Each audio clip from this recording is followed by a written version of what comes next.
The deep dive में स्वागत है।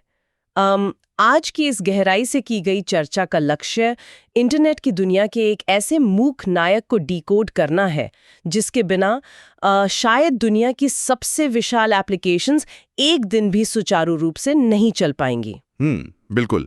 ये एक ऐसा ढांचा है जो पर्दे के पीछे रहकर सब कुछ संभालता है। सही कहा। और आज हमारी मेज पर जो स्रोत है वो है mastering Apache Cassandra architecture and core concepts नामक एक बेहद विस्तृत गाइड। तो विषय है अपाचे कैसेंड्रा।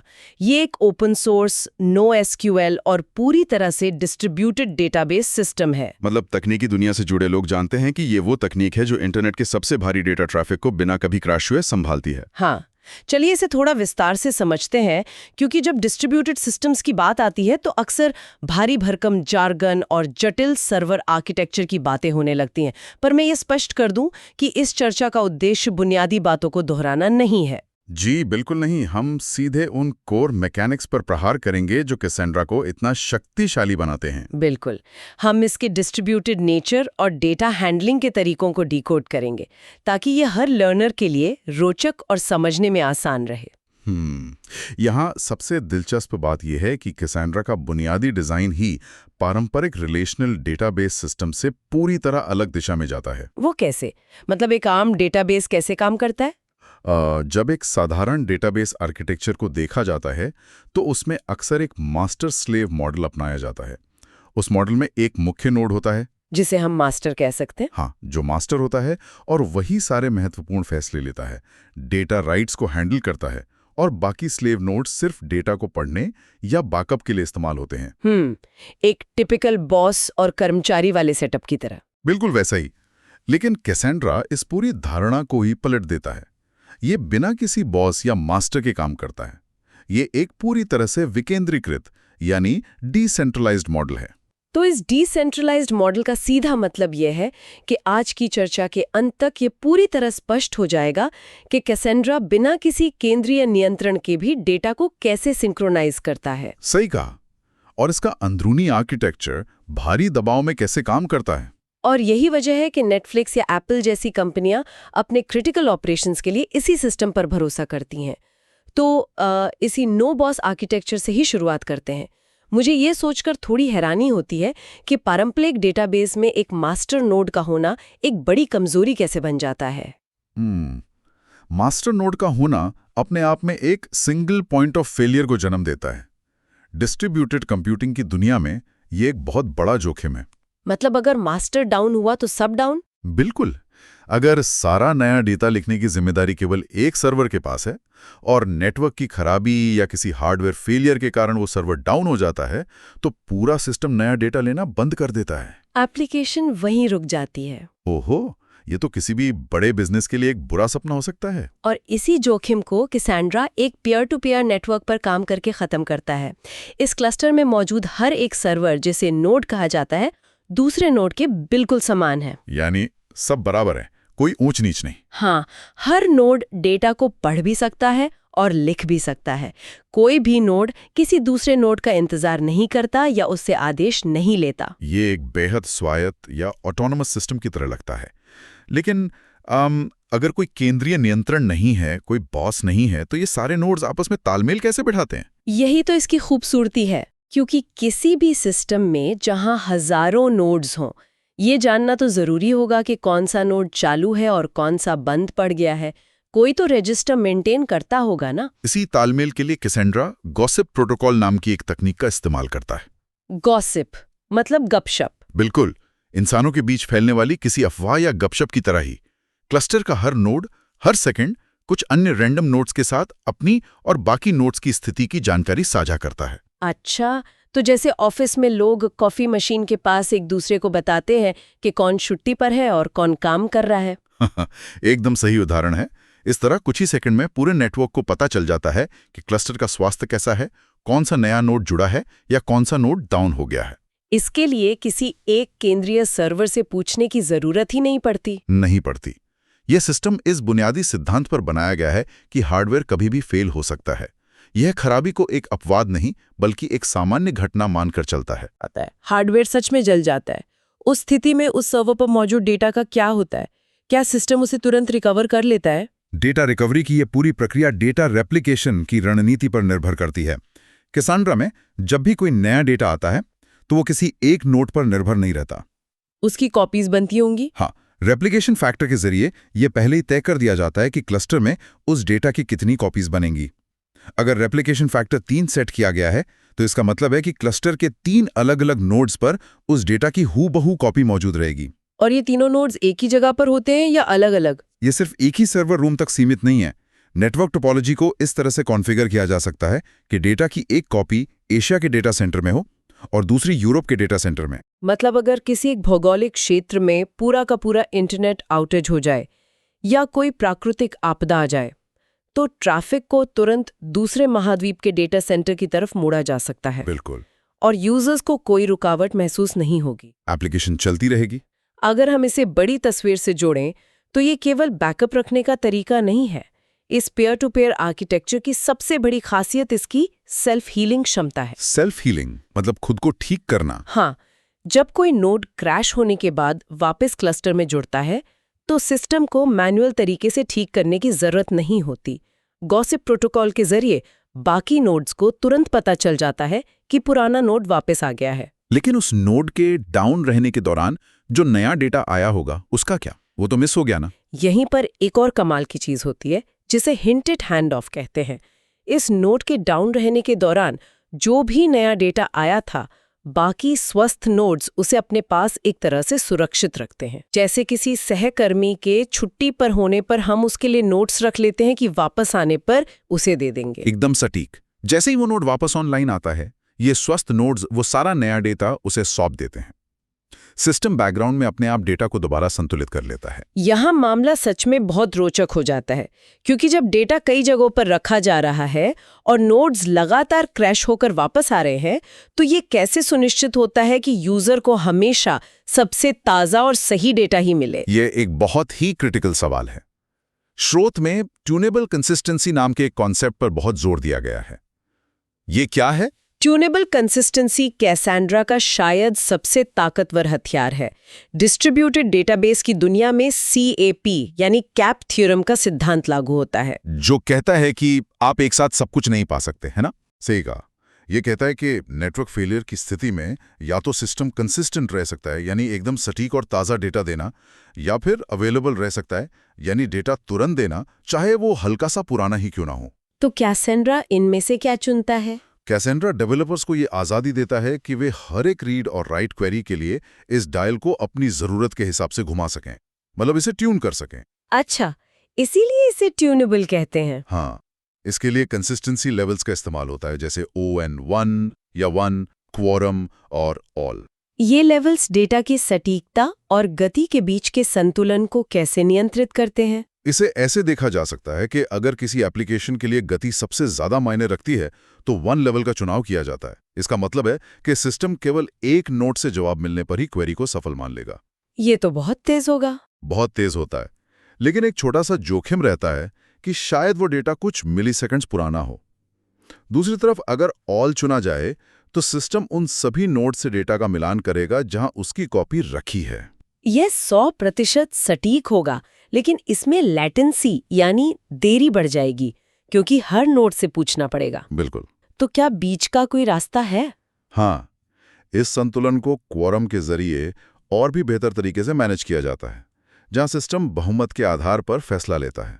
उदाहरण के लिए मान लेते हैं सोशल मीडिया प्लेटफॉर्म्स पर किसी पोस्ट के लाइक्स की संख्या तुरंत दिखनी चाहिए। वहां गति जरूरी है, तो लेवल 1 बेहतरीन काम करेगा। एक लाइक का नंबर ऊपर नीचे हो जाए तो कोई पहाड़ नहीं टूट पड़ता। एकदम सही। लेकिन अगर कोई वित्तीय लेन देन हो रहा है, किसी के बैंक अकाउंट से पैसे कट रहे हैं, तो वहां सटीकता सबसे ऊपर है। वहां कोई रिस्क नहीं ले सकते। बिल्कुल, इसलिए वहां ऊंचे कंसिस्टेंसी लेवल की जरूरत होगी। तो क्वोरम असल में कैसे काम करता है? क्वोरम असल में एक गणितीय बहुमत है। अगर एप्लीकेशन फैक्टर 3 है तो क्वोरम का मतलब होगा कि कम से कम 2 नोड्स का डेटा आपस में मेल खाना चाहिए, मतलब मेजॉरिटी। हाँ, ये गति और सटीकता के बीच एक शानदार संतुलन प्रदान करता है। डेवलपर्स अपनी एप्लीकेशन के अलग अलग हिस्सों के लिए अलग अलग लेवल्स तय कर सकते हैं, जो इसे एक अत्यधिक लचीला डेटाबेस बनाता है। अब जब क्लस्टर और नोड्स के इस बाहरी ढांचे को समझ लिया गया है, तो चलिए डेटाबेस के अंदरूनी हिस्सों की ओर चलते हैं। स्रोत में कैसेंड्रा के कोर कॉन्सेप्ट्स के तहत की स्पेस और टेबल्स का जिक्र है।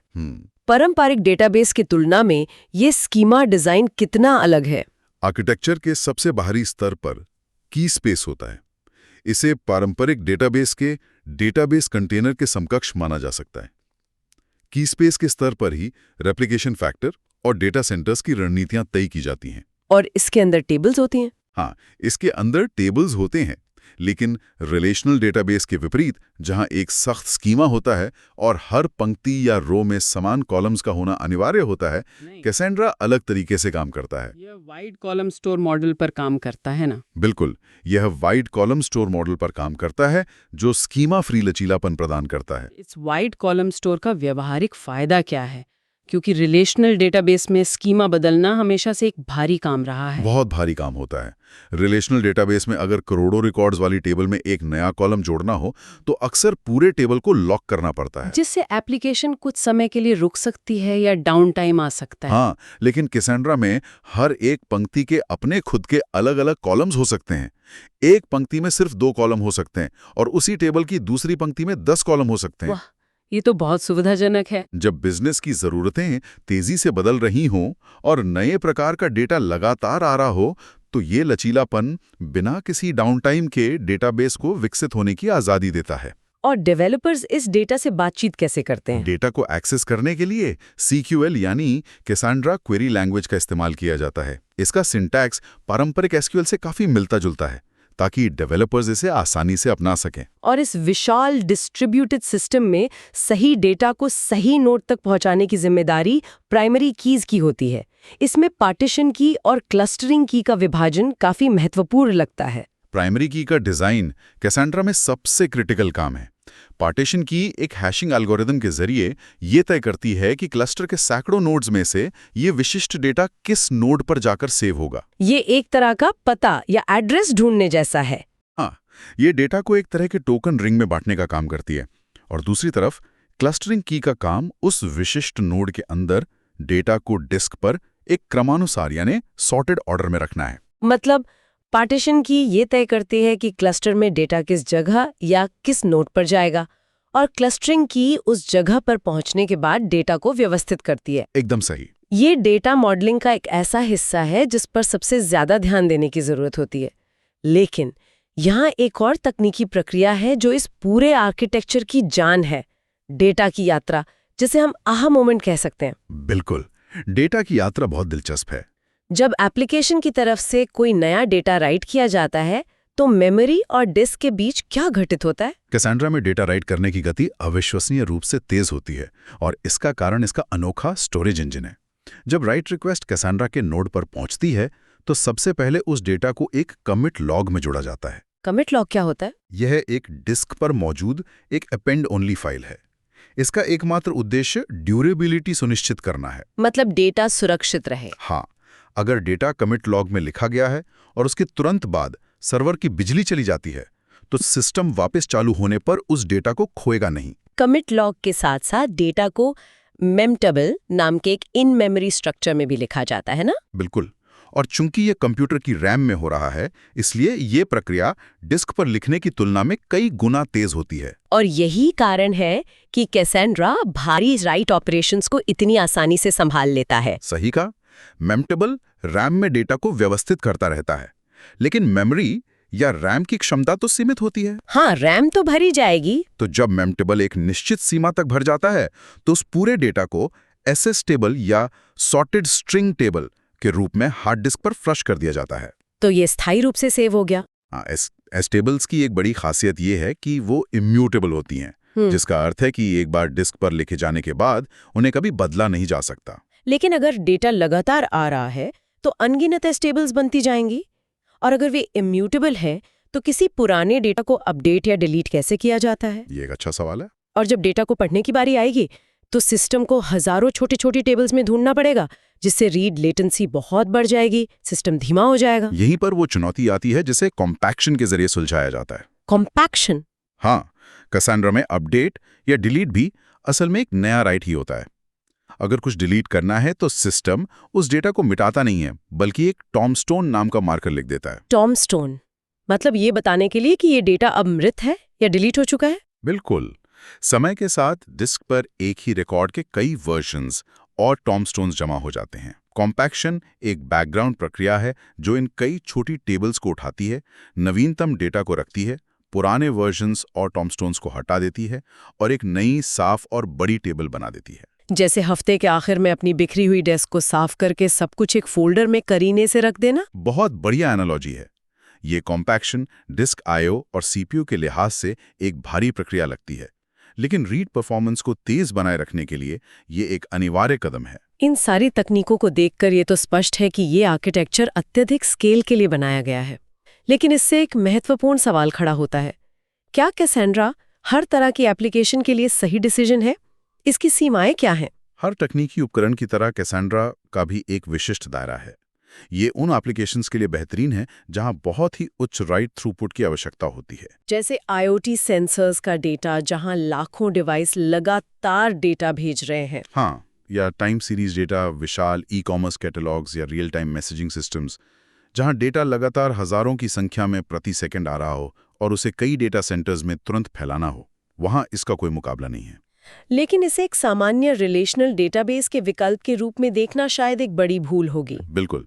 उन यूज केसेस में जहां बहुत ही जटिल जॉइंट्स की जरूरत होती है या जहां एसिड यानी ACID प्रॉपर्टीज के तहत बहुत सख्त ट्रांजैक्शंस को मैनेज करना होता है, वहां ये सिस्टम शायद सबसे अच्छा विकल्प ना हो।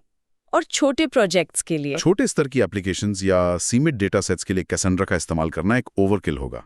ये तो तोप से मक्खी मारने जैसा है। हाँ, सही कहा। इसके क्लस्टर को मैनेज करना, नोड्स की ट्यूनिंग करना और कॉम्पैक्शन जैसी प्रक्रियाओं पर नजर रखना एक जटिल काम है। इसके अलावा एंटरप्राइज स्तर पर सुरक्षा भी एक बड़ा पहलू है। सुरक्षा के मामले में कैसेंड्रा कैसा है? कैसेंड्रा में ऑथेंटिकेशन और रोल बेस्ड एक्सेस कंट्रोल, जिसे RBAC कहते हैं, उसके मजबूत फीचर्स हैं। ये सुनिश्चित करते हैं कि केवल अधिकृत यूजर्स ही विशिष्ट की स्पेस या टेबल्स तक पहुंच सकें। डेटा को नेटवर्क पर सफर करते समय और डिस्क पर रेस्ट में रहते हुए भी पूरी तरह से एन्क्रिप्ट किया जा सकता है। तो सुरक्षा के लिहाज से ये काफी पुख्ता है।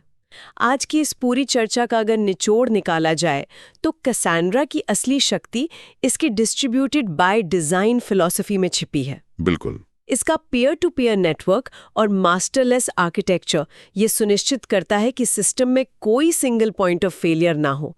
ट्यूनेबल कंसिस्टेंसी डेवलपर्स को गति और सटीकता के बीच बारीक नियंत्रण देती है। और इसकी सेल्फ हीलिंग क्षमताएं इसे उन एप्लीकेशंस के लिए एक अजेय योद्धा बनाती हैं जिन्हें किसी भी कीमत पर डाउन होने की इजाजत नहीं है। ये केवल एक डेटाबेस नहीं है, बल्कि डेटा के प्रबंधन का एक पूरी तरह से अलग नजरिया है। इस डिस्ट्रीब्यूटेड नजरिए पर विचार करते हुए एक बहुत ही गहरा सवाल उभर कर सामने आता है। आज यह देखा गया कि कैसे एक तकनीकी सिस्टम ने लीडरलेस और सेल्फ हीलिंग आर्किटेक्चर को अपना के असीम स्केलेबिलिटी और विश्वसनीयता हासिल की है। हाँ, जहाँ कोई एक बॉस नहीं है, वहाँ हर नोड समान रूप से जिम्मेदारी उठाता है और फेलियर को स्वाभाविक मानकर सिस्टम खुद को रिकवर करता है। तो श्रोताओं के लिए ये सोचने का विषय है कि अगर इंटरनेट के सबसे विशाल और संवेदनशील डेटा को सुरक्षित रखने के लिए विकेंद्रीकृत और नो बॉस सिस्टम इतना सफल साबित हो रहा है, तो क्या मानवीय संस्थाओं, ग्लोबल सप्लाई चेन्स या कॉर्पोरेट मैनेजमेंट सिस्टम्स को भी इस डिजाइन से कुछ सीखना चाहिए? बहुत ही उम्दा विचार है। क्या भविष्य का मैनेजमेंट आर्किटेक्चर भी इसी तरह लीडरलेस और सेल्फ हीलिंग हो सकता है, जहां पदानुक्रम या हायरार्की की बजाय समान जिम्मेदारी और ऑटोनॉमी पर जोर हो? ये निश्चित रूप से तकनीक और मानवीय प्रबंधन के बीच का एक बेहद दिलचस्प क्रॉसरोड है। तकनीक के काम करने का तरीका अक्सर बड़े सिस्टम्स को सुचारू रूप से चलाने के नए रास्ते दिखाता है। इस गहराई से की गई चर्चा को सुनने के लिए बहुत बहुत धन्यवाद। उम्मीद है ये चर्चा सभी के लिए ज्ञानवर्धक रही होगी। जल्द ही एक नए स्रोत और एक नए विषय के गहरे विश्लेषण के साथ फिर मुलाकात होगी। तब तक के लिए नए विचारों को एक्सप्लोर करते रहिए।